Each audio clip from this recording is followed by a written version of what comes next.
Right. Now, the next item on the agenda is a question and answer session with the Amir. This is something that, under the directive of Hazur Anwar, we started some months ago. Basically, what happened was that originally our youth were going to Hyde Park, where they were meeting some of these so-called non-Ahmadi scholars, and they were being questioned on certain issues where they were not competent enough to answer, and the opposition non-Ahmadis were putting them on social media saying this is the knowledge of the Ahmadi scholars. So Hazur Anwar asked us to start a program under the Tabligh department where all the very critical issues that they were raising were answered. Then we felt that there were a lot of questions in people's minds about the Nizam, about the Jamaat, about the way things happen. And in order to have complete transparency, the Amir should travel up and down the country to answer the questions that people have in their mind.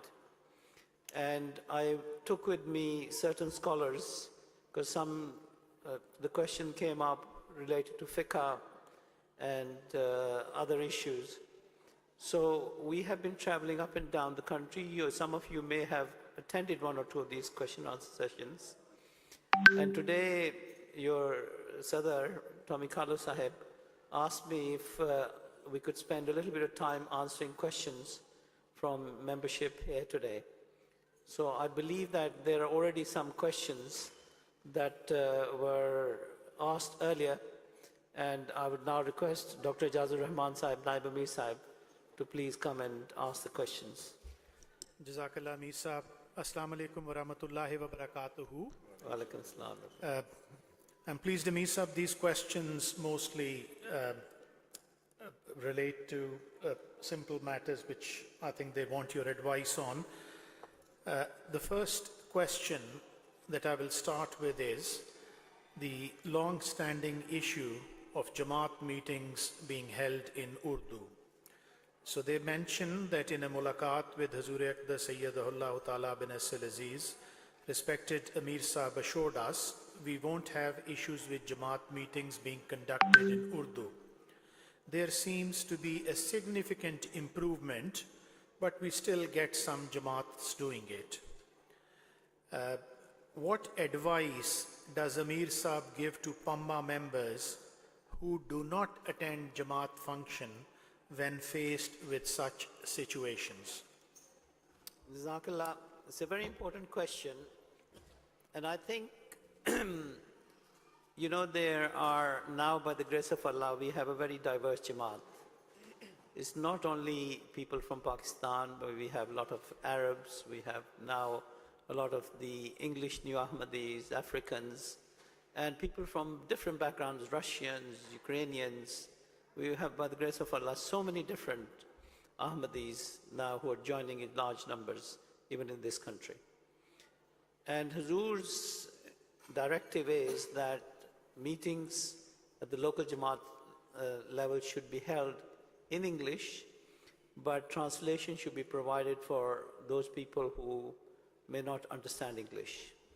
And that can apply not only to Urdu speaking, but can apply to other languages as well. Why not, if there are Arabs who don't understand Arabic, why don't we have translation for them as well?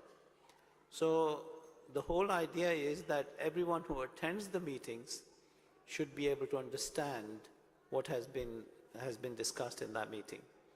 So I can reassure you that it is my intention to ensure that anywhere where I receive knowledge that is not maintained, inshallah, I will make sure personally to make sure that it is enforced in that Jamaat. So please don't stop going to meetings just because one of the office bearers is not observing that. Bring it to my attention immediately, and inshallah, I'll deal with it immediately, inshallah. Jazakallah, Amir Sahib. If you allow me, can I say a few words Please, on yes, the same yes, thing? please. They were asking for advice as well, and Amir Sahib has very kindly and graciously said that this behavior from any office bearer should not stop you going to those meetings. I have had personal experience of going to Burkina Faso, which is a French-speaking country. And I have attended many of their Jamaat functions and khutbat-e-Jummah, where you are sitting and everything is being held in French. And it obviously is something which is odd and you feel alienated. One of the ways, as I said, PAAMA members or other members from other cultures who speak other languages, I think most of the members we have coming here from India, Pakistan background, themselves have got a very low confidence in speaking English. If one of you or you learn just a few phrases of Urdu, क्या हाल है? आज meeting कैसी थी? You know, just a small 5-10 sentences, nothing more than that. It breaks ice, and you will see that it will help immensely those people who are hesitant. What to talk of the meetings being conducted, it is the interaction between people, I'm sorry, after the meeting, before the meeting, and people feel alienated. You see, it becomes an internet hit when one of my brothers is speaking in or reciting a poem in Urdu, isn't it? People are fascinated by that. Just learning 5 or 10 small sentences, even rote learning them, to break the ice, it will help possibly the other side to start speaking in broken English and feel confident that it is nothing wrong with them as well. So I thought, as a psychiatrist, I'll let you know, maybe it helps some people, maybe it doesn't. I'd like to add something more. You see, we here have had immigration from around the world. And particularly large numbers came from India and Pakistan, but some people came from Bangladesh, some people came from Sri Lanka, some people came from other countries. And the thing is that that was in the 60s and 70s. Now they have children who are born in this country. And those children, in most cases, only speak English. So I think it's only a matter of time that the elder generation who used to only know one language, you're going to get majority of the people in this country, especially the children born in this country who are now, by the grace of Allah, and some of them, they will inshallah be speaking in English. And I think it's only a temporary thing, and this will be resolved within the next, I would say, very, very short period. But I would say to my brothers, don't stop. Because you see, it's not only you who are facing that, it is our young Khuddam and Lajna who may be from the Asian subcontinent, but were born here, will have the same problem. So that does not mean you should stop coming because of that, because they will stop coming as well. And that will break the Jamaat. Keep coming. Let me know, and inshallah, I promise you that I will try and put it right immediately, inshallah. Jazakallah, Amir Sahib. The next question is that some PAAMA members are so busy that they don't have time to attend Jamaat events and don't pay chanda under the excuse that they have lot of debt which they incurred because they needed to borrow lots of money to come to the UK. They may seem to have a genuine reason, but is that right? So that's the first part of the question. And how do we address that? And how do we balance our Jamaat events and work life? Now that's a very, very important question. Remember that we are all immigrants, including myself. When I came to this country with my parents, we brought nothing with us. I'm an African, by the way.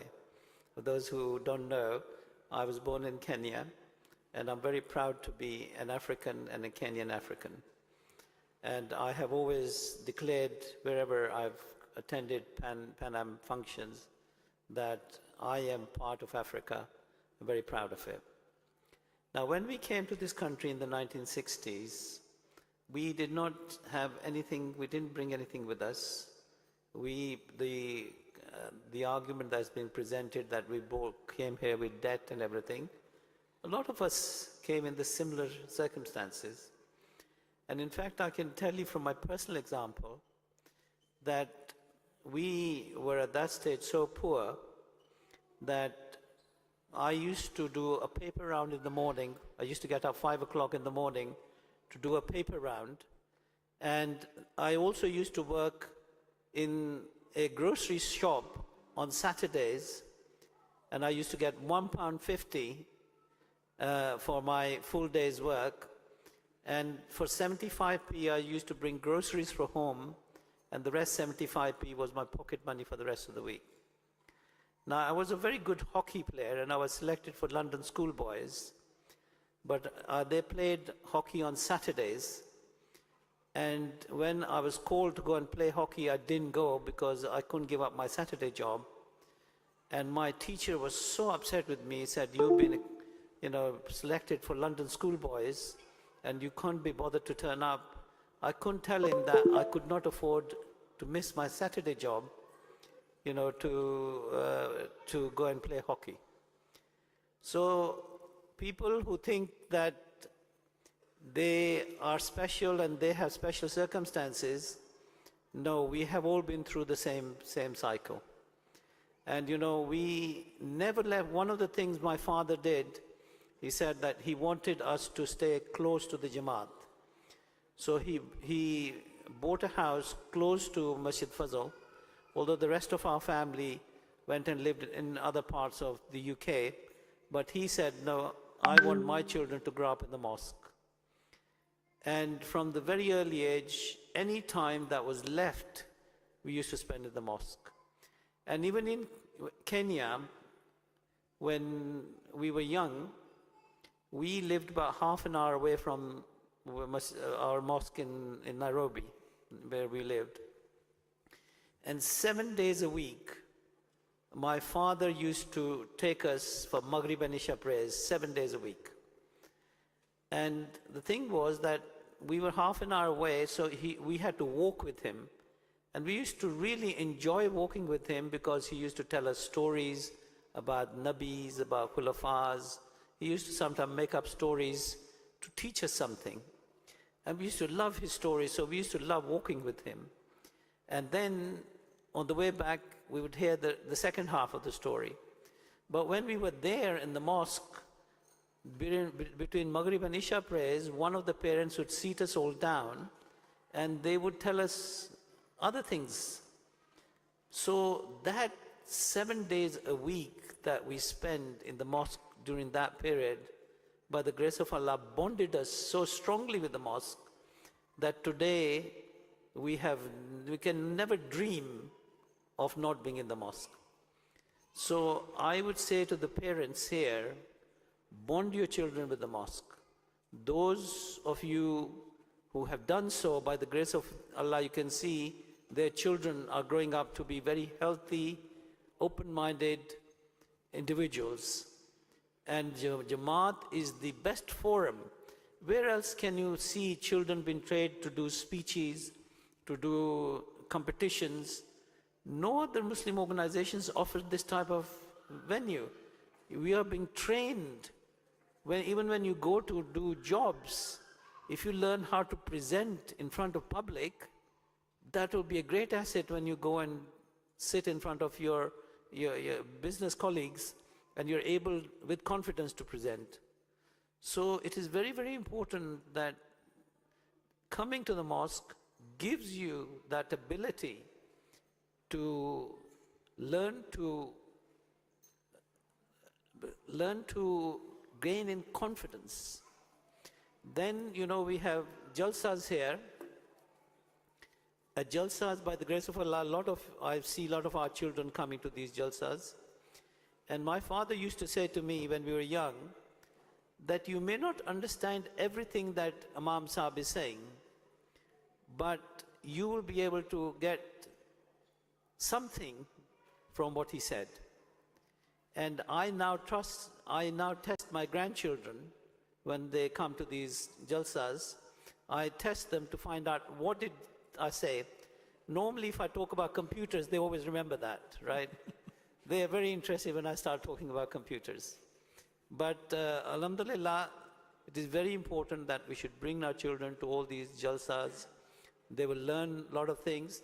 And most important of all, they will learn discipline and patience. To be able to sit down and, listen is one of the biggest things that children can learn. And that discipline will help them throughout their life, inshallah. Amir Sahib wants to say something. Ji, Haji, please. Assalamu alaikum. Just wanted to add one or two points. It's not on. Is his mic on? Assalamu alaikum. Can you hear me? Yeah, no, Yes. So there's two things I want to mention. Firstly, part of the question was with regards to financial difficulty. And as Amir has presented his own example as well, but what we find in the Holy Quran, Allah the Almighty says that لَن تَنَالُوا الْبِرَّ حَتَّى تُنْفِقُوا مِمَّا تُحِبُّونَ, that you cannot attain true righteousness until you spend from that what you love. And I remember this question was asked by one of the delegation from America to Huzur. And Huzur said that Chanda is in fact a sacrifice. Chanda in essence is a sacrifice. And it's not about the amount. Every one of us don't earn the same amount. But whatever is in our capacity to give, we should give. And to the point, Huzur said that if there comes a time in person's life where he cannot give anything, then the answer is not just to ignore, but to write to Hazrat Khalifatul Masih. And there may be the time that the Jamaat needs to help that person. And Huzur says that there comes a time when that person who's in need of help, Jamaat will help him. But the answer is not that we neglect and we don't do anything with regards to it. Last thing I want to mention is we are using the word Jamaat over and over again. For us to really instill the importance of Jamaat within our children, we need to understand what Jamaat actually is. The Prophet ﷺ 1400 years ago tells us that the Messiah and the Mahdi will come. And we're fortunate enough to accept that Imam of the age. And we're in the 5th caliphate of that Imam. And the Prophet ﷺ, there are numerous ahadith where he described the end of times, and he mentions that my ummah would split into 72 sects. Kulluhum finnar, all of them would be misguided except one. And that would be a Jama'ah who would have an Imam. And he says that, and the Sahaba ask him over and over again, Ya Rasulullah, what would happen at that time? And he says, there will be people who would speak my language, Arabic, very fluently, yet they would misguide people. So Sahaba say, Ya Rasulullah, what do we do then? He again says, Talzim Jamaat al-Muslimina wa imamahum. Stick to the Imam of the age. Jamaat al-Muslimin wa imamahum. This is the blessed community. This is the Jamaat that we have, the blessings that we have, as Amisa was mentioning, where we're able to come to the mosque, we're able to gather on so many events. This is something that I have non-Ahmadi friends, and they mentioned, how are you even able to do it? How are you even able to gather and do these events week after week? So this in itself is a sign for us. And unless we don't instill the importance of this word Jama'ah in our children, they will not really understand. Jazakallah, Murabi Sahib. Amir Sahib, I'll go to the next question. I'm going to combine two of them. One relates to how can we encourage cross-continental intermarriages within the Jamaat, and how can we use Jamaat and PAAMA in particular to enhance conducive social cohesion, particularly for our children and youth. You see, one thing that is very, very important, in America, I find one of my own nieces, she married an American African. And there, I think the Jamaat is probably more integrated than perhaps we are here. And I think it is very, very important that this integration should take place.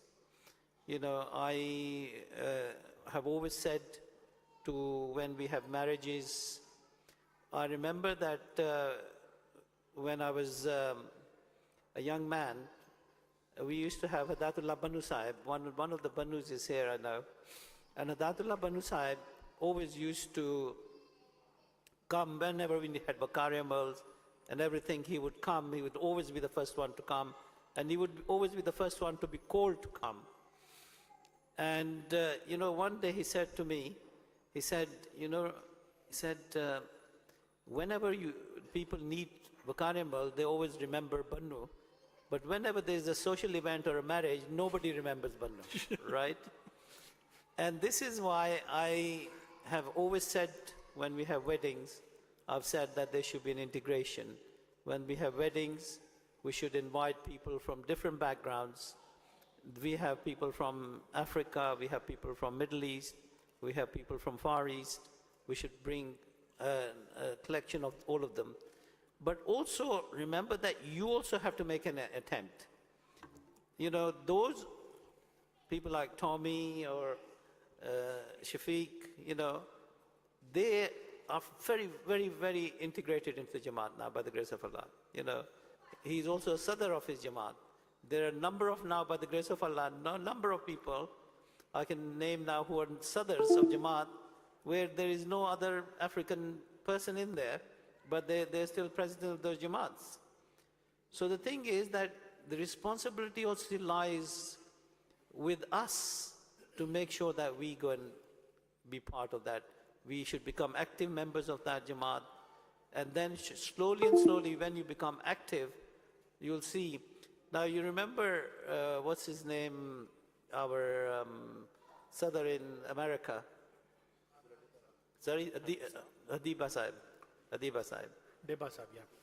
Sorry, Deba Sahib. Deba Sahib. Now, he studied in Jamia here, and he is become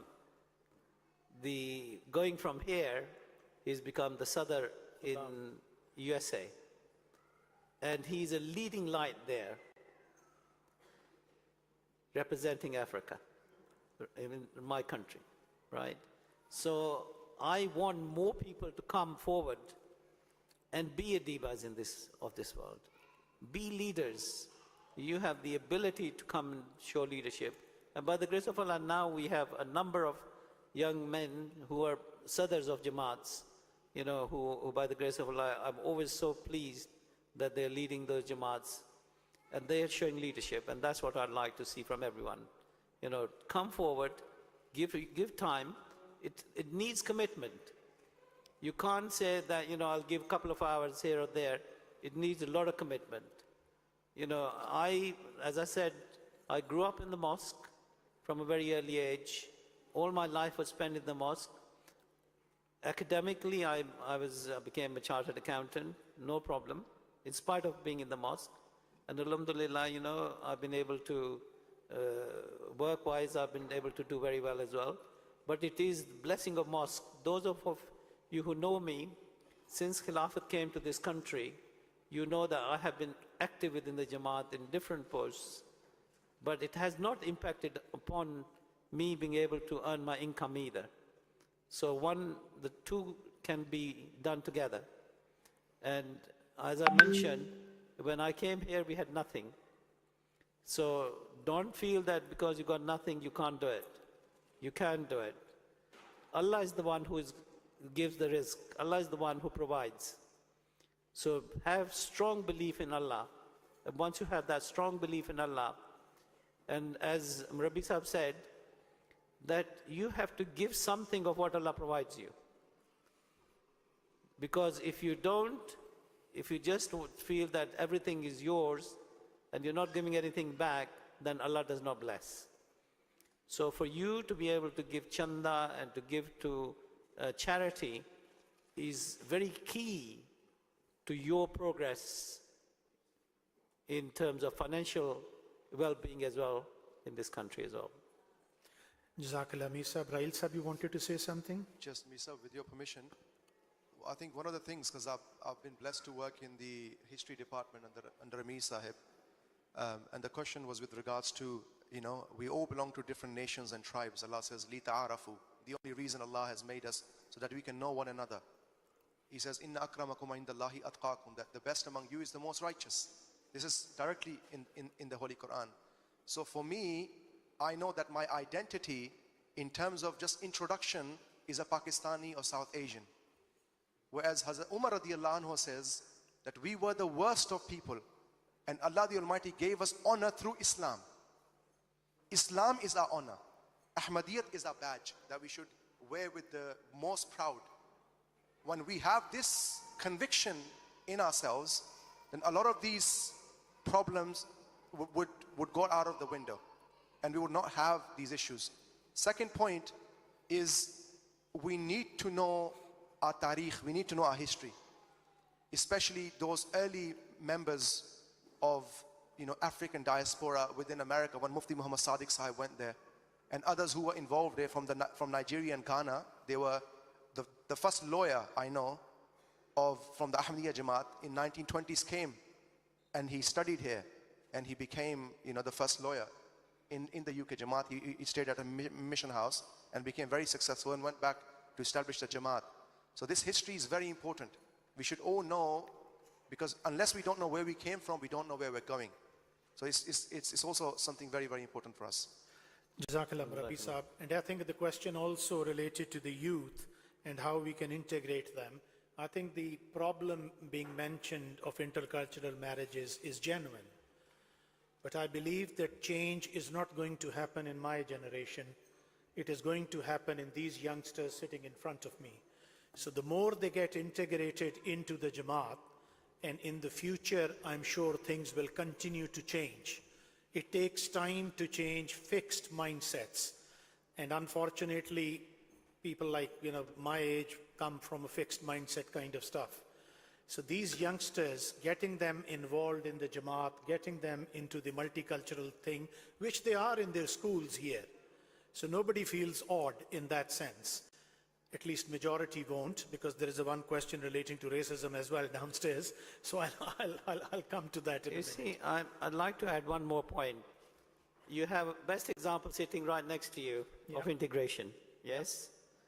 Now the thing is that, we always find comfort in trying to find our partners from those people that we are close to. It happens. Even in the Asian, it's not one unit. Yes.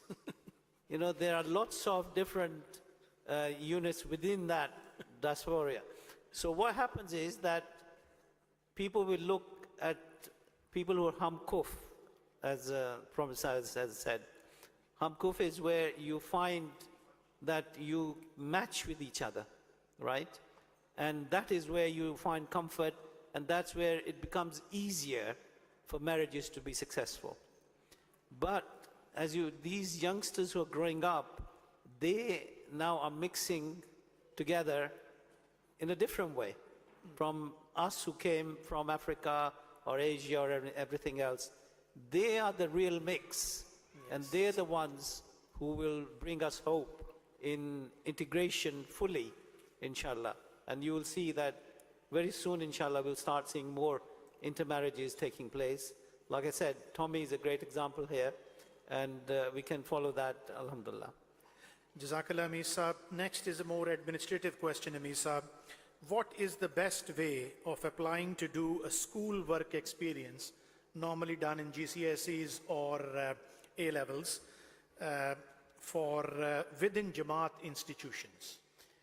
You see, by the grace of Allah, one of the most important things in the Jamaat is both religious education and secular education. Our Khulafas throughout have given great importance both to religious and secular education.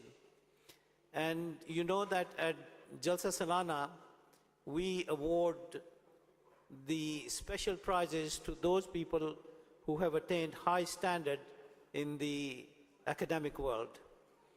Now, in order to make sure that our children have the very best education to start with, we in the UK have started something called the Noor Academy. The Noor Academy has got professional teachers who actually prepare our children for GCSEs and A-levels. And I would recommend that those parents who have young children that they should immediately find out about Noor Academy, It's an online academy. And recently, the event that took place, I got so many good reviews. We have almost 2,000 students of the Noor Academy now. And, you know, they are getting secular education, they're getting religious education there, and they have professional teachers teaching. So those of you who need help with their children, they should immediately get in touch with the Noor Academy. Besides that, obviously, in terms, we have various academies here. We have ITKA, the International Talim Quran Academy, which is something which is teaching some 3,000 to 4,000 people around the world. It is based in the UK. It used to be in Pakistan, but when the authorities in Pakistan started making it difficult for us to even read the Holy Quran there, then Hazur bought the academy here, and the UK Jamaat had the honor of organizing that academy. And Hafiz Fazle Rabbi Sahib, by the grace of Allah, runs that academy, and it is for the whole world. People from Australia to America are learning from this academy, and there's some 700 children from the UK who are learning from this academy, the Holy Quran. You can do Hifz-e-Quran as well. We've got that as a separate item as well. Then we have the Aisha Academy, which is for ladies. The ladies who want to know, a one-year course of intense religious education, then please join the Aisha Academy, which is, again, a great institution, and each year is producing a large number of young ladies, who will become mothers, and they will be able to bring up their children with the knowledge that is so much required for us to be able to give to our children. Jazakallah, Amir Sahib. They also, thank you very much for that very comprehensive answer.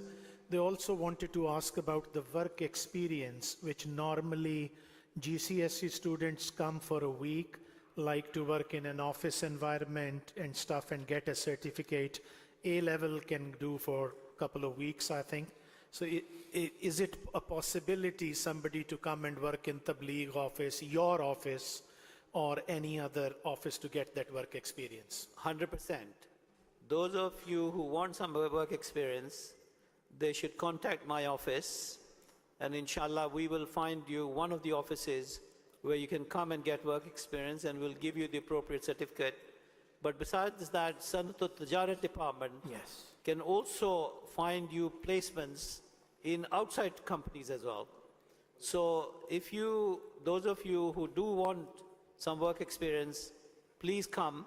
Also, we have the what do we call them? Doctors Association, Lawyers Association. Doctors Association, Lawyers Association, at IAAE. Yes. These organizations also can give you experience.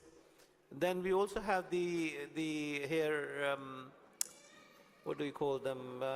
When people come, students and companies come here. Yeah, to do the fairs. Yeah, what is called? The Sanato Tijarat. Careers, yes. We also have careers fairs here, where we bring lots of outside companies who you can come and meet, and they will be able to either give you employment if you don't have employment, or they'll be able to give you advice of what you need to do. We have universities who also come here at the same time to give advice if you want to join those universities. So there are a lot of options if people want to take benefit of it. Jazakallah, Amir Sahib, we are running out of time. I have got one question from ladies' side, administrative, but I'll read it all the same.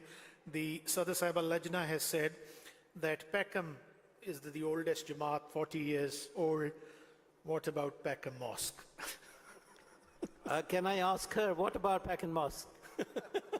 What have you done to get Peckham Mosque up and running? It's down to your local Sadr. I'm sure somebody sitting very close to me knows a lot about it. Yes.